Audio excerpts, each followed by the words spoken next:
ஜெயமோகனுடைய ஒரு முக்கியமான ஒரு நாவல் வெகு தூரம் அப்படிங்கிற ஒரு நாவல் முழுக்க அந்த சிறை வாசிகளை பற்றி தான் அந்த நாவல் சொல்லும்.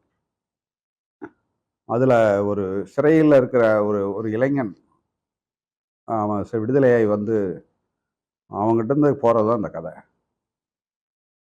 இப்போ சென்னை போன்ற இதில் வந்து திரைப்பட தொழில் திரைப்படத்துக்கு பின்னால் பல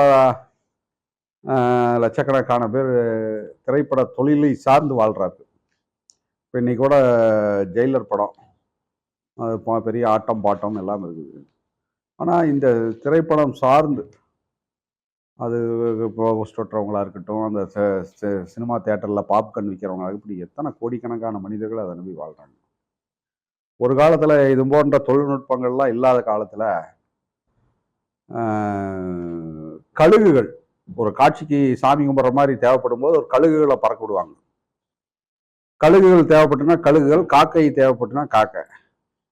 அப்போ இது மாதிரியான பறவைகளை எல்லாம் வைத்து இருந்து ஒருத்தர் சினிமாவுக்குன்னு அதை பயன்படுத்தினா ஒரு மனிதரை பற்றி தான் ஜெயமோகன் எழுதியிருப்பார்.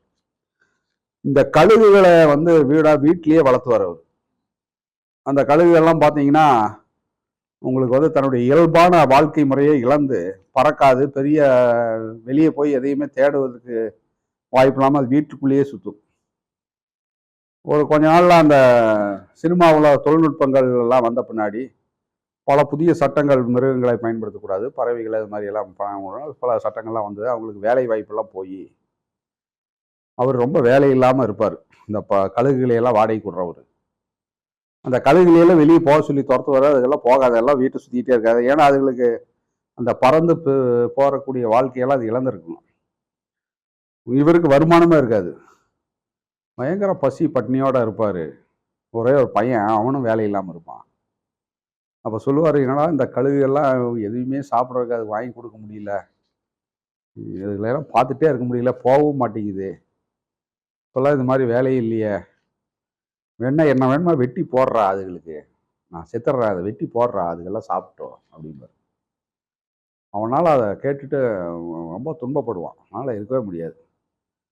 அவன் சரி நான் ஏதாவது சாப்பிட்றதுக்கு வாங்கிட்டு வரேன்ப்பா அப்படின்னு சொல்லிட்டு வீட்டை விட்டு வெளியே போவான்.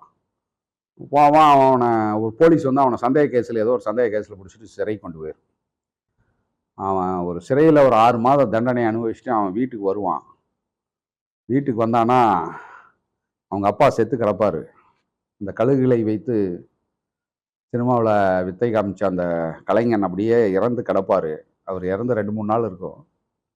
அவருடைய உடம்புலேருந்து அப்படியே அந்த ரத்தமெல்லாம் போய் துர்நாற்றம் அடிச்சுட்டு இருக்கும்.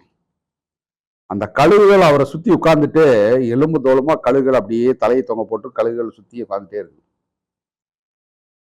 அதில் ஜெயமோகன் சொல்லுவார், ஏன் இந்த கழுகுகள் வந்து அவரை கொத்தி அவரை சாப்பிட்ருக்கலாமே அப்படிங்கிற மாதிரி அந்த பையன் நினைப்பான். அப்போ அந்த கடைசி அந்த வரியில் அந்த கதையை முடிப்பார். எப்போவுமே மனிதர்கள் மட்டும்தான் தான் வளர்த்தக்கூடிய மிருகங்களையும் பறவைகளையும் கொன்று தின்பார்கள்.